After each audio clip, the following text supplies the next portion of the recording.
Қайырлы күн баршаңызға. Мен сіздермен осындай қысқа арналған өте ерекше, өте дәмді, тәбет ашатын салаттың рецептісімен бөліскелі отырмын. Иісі қандай керемет өзінің.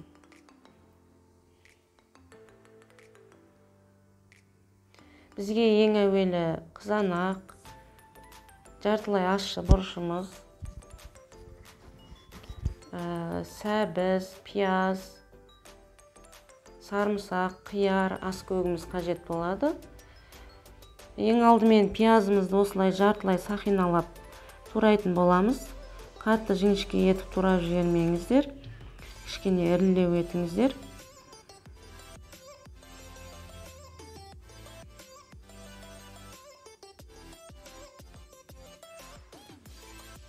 Содан соң сәбізімізді осылай видеодағыдай турап алатын боламыз. Қатты ірі болып кетпесін.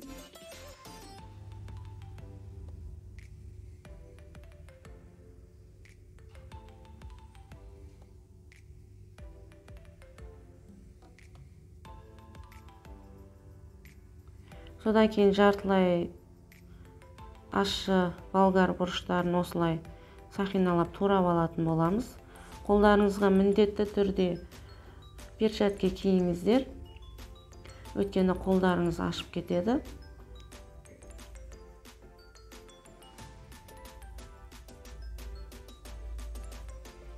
Содан кейін сарымсақтарымызды осылай турап алатын боламыз.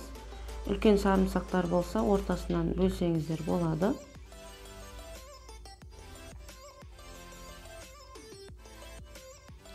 Содан кейін қиярларымызды осылай домалақтап турап аламыз. Үлкен қиярлар болса, ортасынан бөліп турасақ та болады. Одан кейін аскөгімізді осылай майдалап турап алатын боламыз.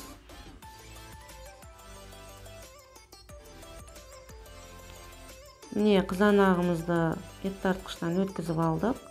Осылай мен барлығын алдын ала турап дайындап қойдым.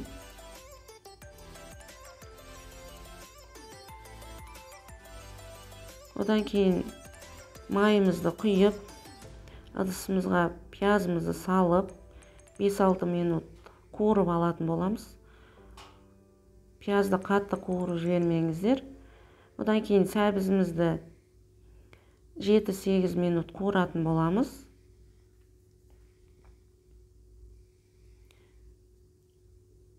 Осылай әдемі болып қуырылып жатыр. Одан кейін болгар бұрыштарын салатын боламыз.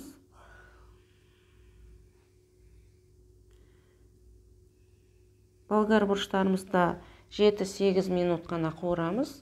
Одан кейін тартылған қызанағымызды құямыз. Жақсылап астын бәрін араластырып алатын боламыз. Содан кейін толықтай бір қайнап шыққанын күтеміз.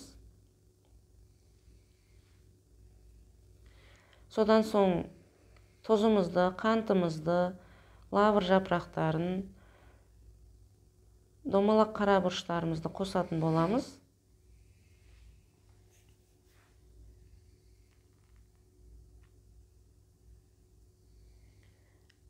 Содан кейін 20 минуттай қайнатамыз. 20-25 минут қайнатыңыздар. 20 минуттан кейін осылай қиярларымызды және сарымсағымызды салатын боламыз. Одан кейін 15 минут, 20 минут қайнатыңыздар. Содан соң аскөгімізді және 1 шай қасық уксусымызды қосып, жақсылап араластырып, тағы 5 минут қайнататын боламыз. Міне банкаларымызды осылай булап аламыз, жақсылап.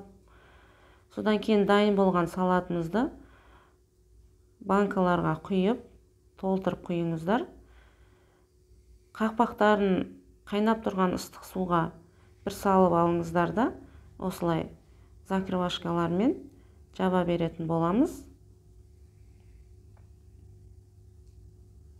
Содан кейін үстін жылы одеялмен болмаса көрпемен жауып бір түнге қалдырыңыздар. Міне өздеріңіз көріп тұрғандай өте дәмді, тәбет ашатын салатымыз дайын болды. міндетті түрде жасап көрулеріңізге кеңес беремін. Сіздерге ұнайды деп ойлаймын. Қыста балаларыңызбен бірге сүйсініп жейтін боласыздар. Маған тіркелуді ұмытпаңыздар. Назарларыңызға үлкен рахмет.